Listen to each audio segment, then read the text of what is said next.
السلام عليكم ورحمة الله وبركاته. أهلا بكم أحبائي في الله. اليوم سنقوم بحل تمرين في الإحصاء الاستدلالي l'exercice de statistique inférentielle. فلنبدأ على بركة الله. بسم الله. هاو التمرين. Exercice 1. Soit x une variable aléatoire de loi exponentielle de paramètres lambda strictement supérieur à 0 et e de density f de x égale lambda exponentielle moins lambda x pour x supérieur ou égal à 0. عطانا variable aléatoire سماه x وقال لك راه دو لوا اكسبونسيال. اش معنى دو لوا اكسبونسيال؟ معناه الفاريابل الياتوار هذا x راه كونتيني والدونسيتي نتاعو ها اش تساوي. هذا هو اللوا اكسبونسيال. الدونسيتي تاعو اف دو اكس ايكال لامدا اكسبونسيال موان لامدا اكس، وما تنساش اكس راه اكبر او يساوي الصفر. معليش. نبداو بالحل التمرين. نكتبو exercice 1.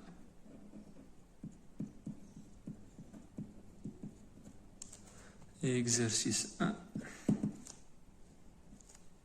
معليش.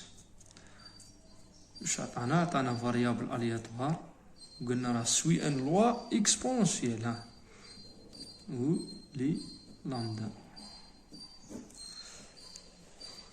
و لامدا هذه اكبر او يساوي ما كانش يساوي، اكبر تماما من الصفر باه ما نغلطوش، اكبر تماما من الصفر، و الدونسيتي تاع الفاريابل الياتوار اكس هذا شنو هي؟ اف دو اكس ايتيغال لامدا اكسبونسيال موان لامدا اكس، و اكس هذا اكبر او يساوي الصفر. نتكلموا في الدونسيتي هنا شويه. الدونسيتي هذه شنو هي؟ الدونسيتي راه واش تساوي؟ قالك راه تساوي هذه العباره كعود اكس اكبر او يساوي الصفر. شوف نشرحها شويه. معناها اف لي اكس واش تساوي؟ تساوي هذه لامدا اكسبونسيال موان لامدا اكس كيكون اكس اكبر او يساوي الصفر. كيكون اكس اقل تماما من الصفر اش تساوي؟ لانه بادروا في بالكم الداله اللي راه معرفه على ار، اكس راه ينتمي لار في الحقيقه، وانما اكس برك يكون سالب راه تساوي الصفر. بعباره اخرى، هذه العباره الاولى واللي عطاها لنا في التمرين، وهذه العباره الثانيه، وكاين عباره ثالثه اف دو اكس. كيف نعبر عليها رياضيا؟ كي نقول معذرة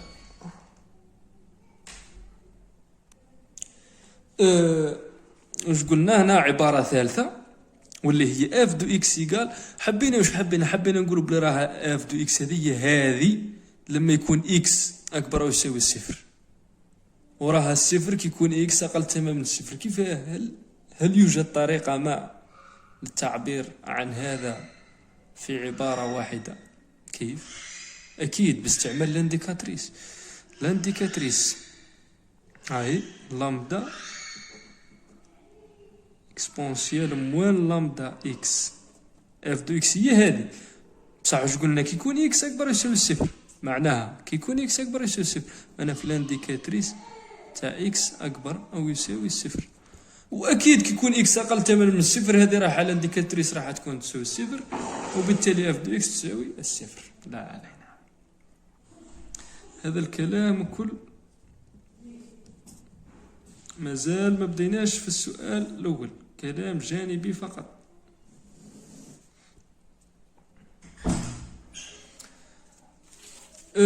ثاني حاجة نرجع للتمرين ونشوفوا السؤال الأول. اهو التمرين. قالك السؤال الأول دوني لا فونكسيون كاركتيرستيك دو اكس. عرفنا اكس شنو هو، الدونسيتي تاعو. دركا قال لك دوني لا فونكسيون كاركتيرستيك دو اكس. قبل لا نروحو نحسبو الفونكسيون كاركتيرستيك لازمنا ثاني نتكلمو شويه، نتفقوا على بعض الامور. لما نقول لك ليسبيرونس تاع اكس ما هو، انت تقول لي تعريفا باللي هو الانتجرال سير ار تاع اف دو اكس دي اكس، وما ننساش الاكس هنا. صح ولا مش صح؟ اوكي. ومثلا نقول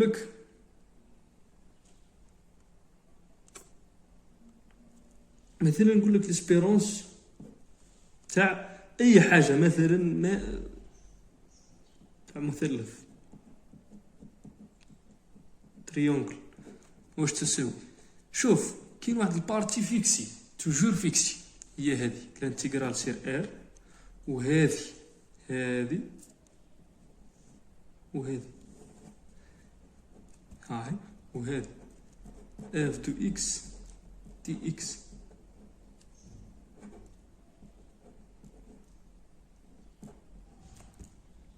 وقلت لك انا مادام تشوف الاو هذه تاع ليسبيرونس اكتب هذا فيكسي توجور كاين. واش كتبت هنا؟ اكتب هنا مثلث، هذا مثلث، هذا ليسبيرونس تاع مثلث، هو هذا الانتجرال سير ار تاع المثلث مضروبه في الاف دو اكس دي اكس، مضروبه مثلث مضروبه في دونسيتي تاع الفاريابل الياتوار تاعنا. هذه مثلا نزيدو نشوفها مثلا ليسبيرونس تاع قطعه مستقيم. باه تفهمني برك، ما كانش هاد الامور بصح باه تفهمني وتحفظ العباره. يساوي الانتجرال سير ار،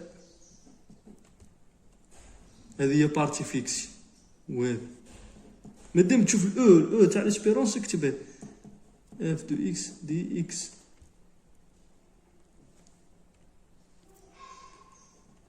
فاه مضروبه فاه هنا. واش دير؟ قلت لك هنا الحاجه اللي عندك هنا ديرها قطعه المستقيم. ليسبيرونس تاع قطعه المستقيم هو الانتجرال سير ار قطعه المستقيم هذه مضروبه في اف دو اكس دي اكس. فهمت؟ هاي نشوفك فهمتني صح ولا لا. شوف ها ليسبيرونس تاع أسية اي تي اكس واش تساوي؟ ما ادري واش تساوي. واش تساوي؟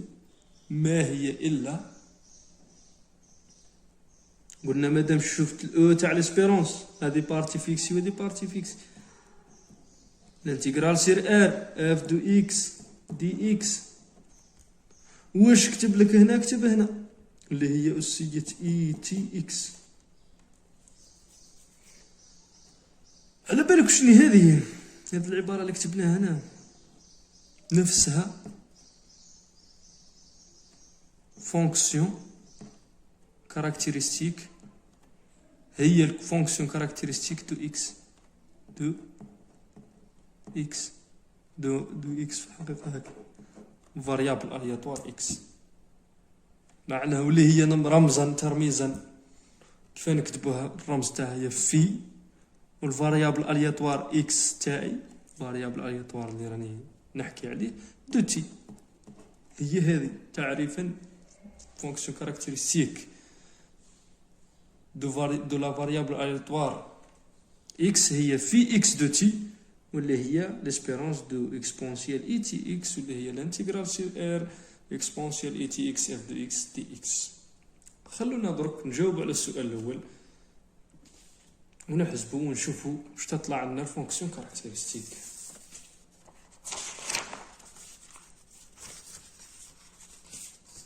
هاي اكزرسيس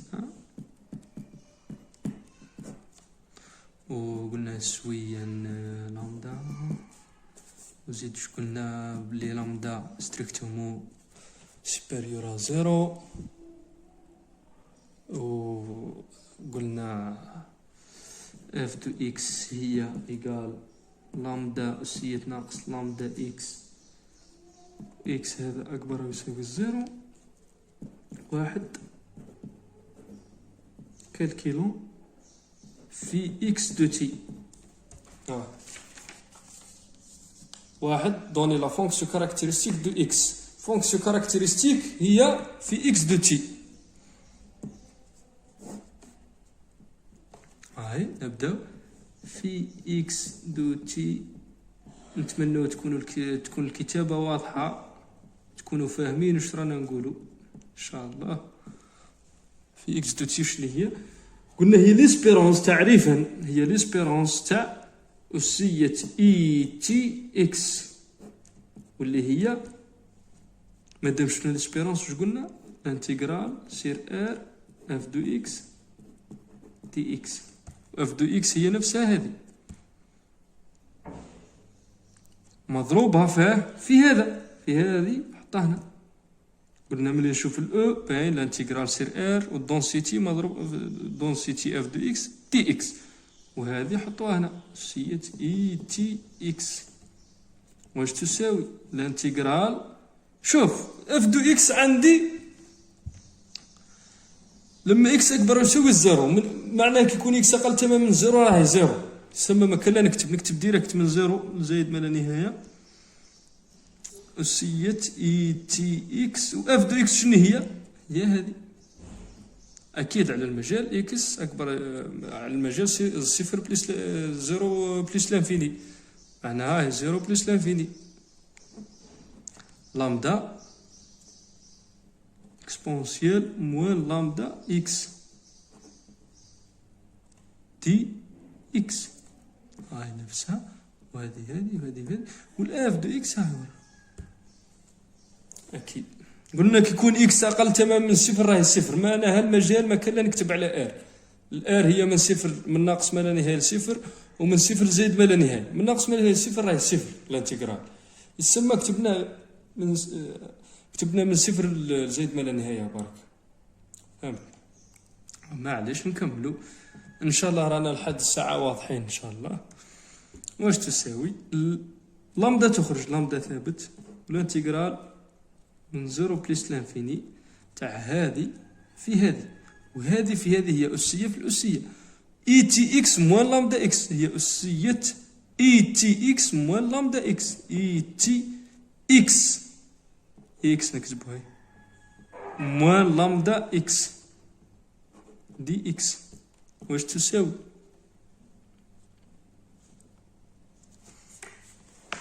واش تساوي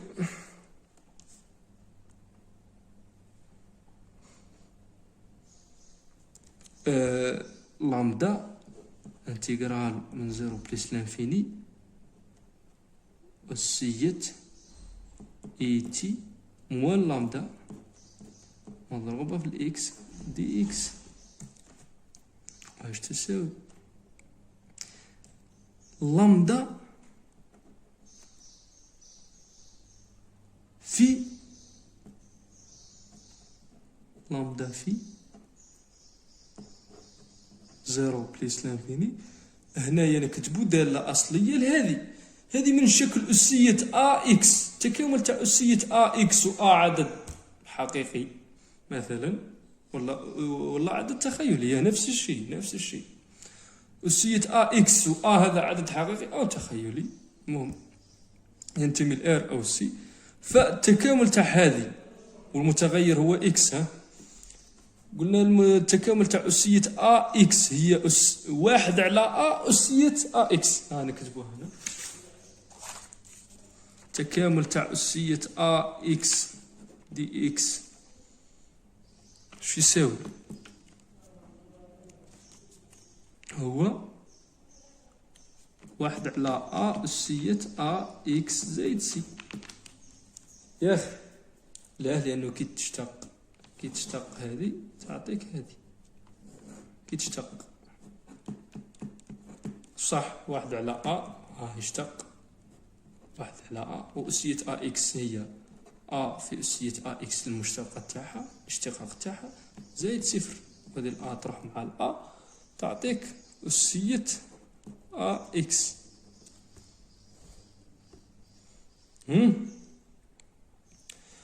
و سما يكون عندي الآ هو هذا، في الدالة الأصلية تاع هذه هي واحد على اي تي موان لامدا اي تي موان لامدا اكسبونونسيال اي تي موان لامدا مضروبة في الاكس.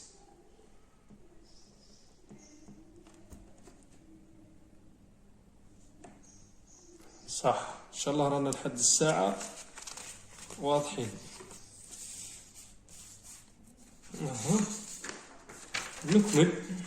نكمل الحساب. شوف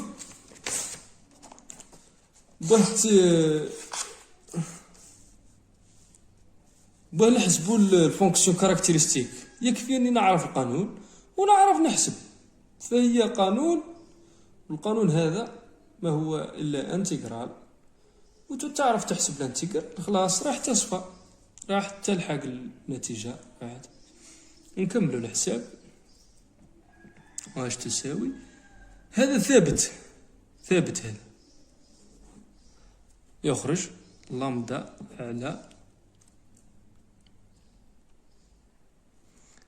على اي تي ناقص لامدا في أسية هاي هذا هنا في أسية هذه أسية اي تي ناقص لامدا مضروبة في الإكس من صفر لزايد ما لا نهاية. هذه هي الفونكسيون كاركتيرستيك. مازلنا نحسبو. نكملو. شوفوا يا جماعة، شوف هذه لازم نحسبها عند زايد ما لا نهاية وناقص نفسها عند الصفر. صح ولا مش صح؟ نحسبها عند زايد ما لا نهاية ونحسبها عند الصفر، ونجيب قيمتها عند زايد ما لا نهاية ناقص قيمتها عند الصفر. حالة هنا نحسبوها. هذه أسية اي تي ناقص لامدا في اكس.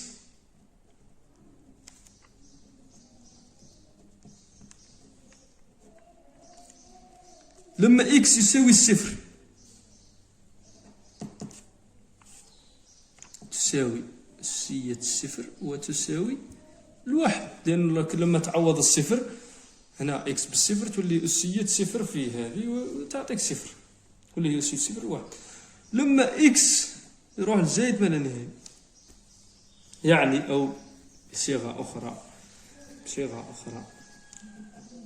أخرى ليميت لما اكس يروح لزايد ما لا نهاية تاع هذه أسية اي تي ناقص لامدا اكس. لأنه كاين اللي يجيه لبس هنا يقول لك فيه مثلا اكس يروح لزايد ما لا نهاية وهنا عندي عدد مركب، وكيف أنا أعرف أنا عدد مركب هذا موجب ولا سالب وإلى آخر. احنا حابين نحل الإشكال هذا ونبسطوها لأقصى درجة ويفهموها الناس كامل إن شاء الله. وعلاه يفهموها الناس كامل لأنها حاجة سهلة هذه لازم نعرفها وما تخلعناش. نكمل. السيت اي تي موان لامدا مضروبة في الاكس. واش تساوي؟ الليميت لما اكس يروح لزايد ما لا نهاية تاع هذا أسية اي تي مضروبة في الاكس في أسية ناقص لامدا في الاكس. يا أخي شوفوا أحبائي في الله، شوفوا هذه وين تروح كي يكون الإكس عند زايد ما لا نهاية؟ وين تروح؟ ناقص لامدا في إكس رايح لزايد ما لا نهاية، واللامدا بوزيتيف موجب تماما مضروب في الناقص، معناها تروح لناقص ما لا نهاية. صح ولا مش صح؟ وأسية ناقص ما لا نهاية هي صفر. ناقص لامدا اكس يروح لزايد ما لا نهاية، وناقص لامدا عدد سالب، معناها أسية ناقص ما لا نهاية، وأسية ناقص ما لا نهاية تروح للزيرو. نشوفوا هذا درك هذا لبالك هذه ما هي إلا عدد مركب. أسية اي تي اكس طويلته ما هي إلا عدد مركب زاد واللي هو أسية إي تي إكس. طويلة زاد هي الواحد، والأرق تاع زاد هي تي إكس. يعني أسية إي تي إكس نقدر نكتبوها على الشكل المثلثي، هذا شكل أسي. المعذرة هنا قلنا هذا ما هو إلا عدد مركب، زاد يساوي أسية إي تي إكس. طويلة هذا العدد المركب هي الواحد، والأرق تاعو العمدة تاعو الارجيومون تاعو هي تي إكس. أسية إي تي إكس، أسية إي تي إكس هذا عدد مركب مكتوب على الشكل الأسي، فلنكتبه على الشكل المثلثي. سيعطينا كوز تي إكس زائد إي سينيس تي إكس. لما إكس يروح زائد ما لا نهاية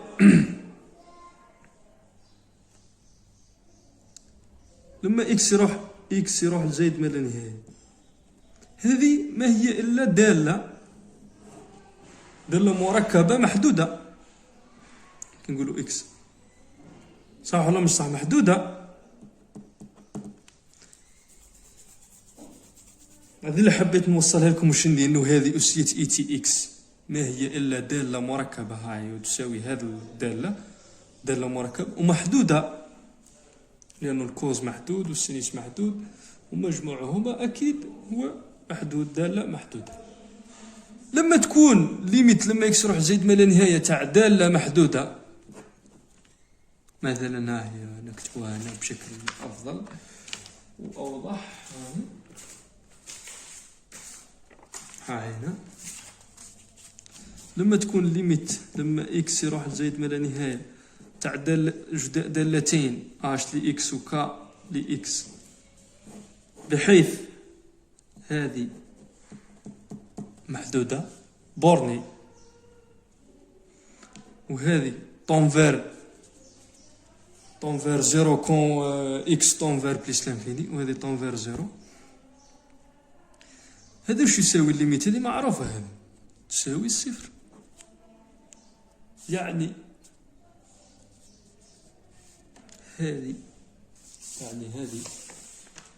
هذه الليميت لما إكس يروح زائد ما لا نهاية تاع أسية إي تي موان لامدا إكس تساوي الليميت تاع هذه، وهذه محدودة وهذه تروح للصفر، معناها تساوي الصفر. تفهمين؟ معناها اش تساوي لامدا على إي تي ناقص لامدا في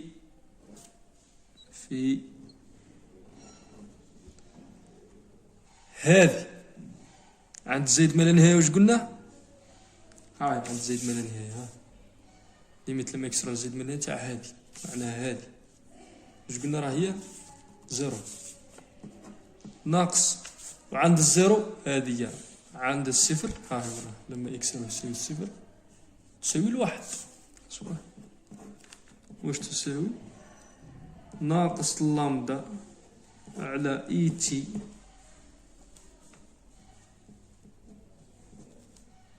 موان لامدا. هاي هذه الفونكسيون كاركتيرستيك، موان لامدا على إي تي موان لامدا. واش تساوي؟ كون نهزو موان لامدا من وموان لامدا من، هي هنا اللي يلحق هنا كافي يقدر يحبس، ولكن حاب نزيد نبسط أكثر. ناقص لامدا في واحد على ناقص لامدا في، حبيت نهز ناقص لامدا من البسط ومن المقام، عامل مشترك من البسط ومن المقام، تعطيك إي تي على ناقص لامدا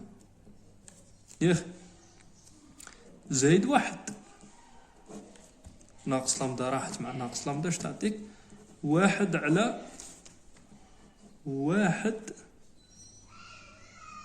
ناقص إي تي على لامدا. دونك في إكس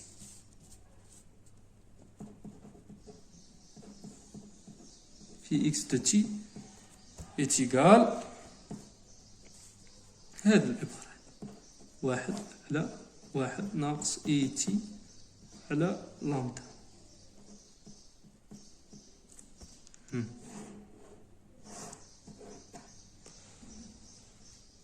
شوف هذه الفونكسيون كاركتيرستيك ها كيف حسبنا. نبداو من الاول.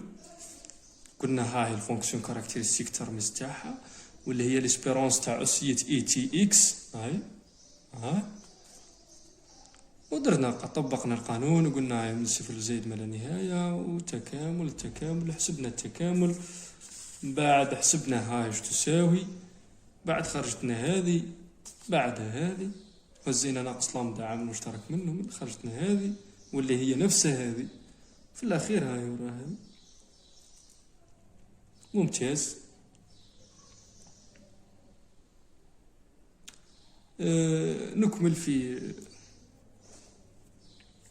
نكمل بقية الأسئلة فيما بعد إن شاء الله. شكرا على حسن استماعكم، وفي أمان الله، إلى لقاء آخر إن شاء الله.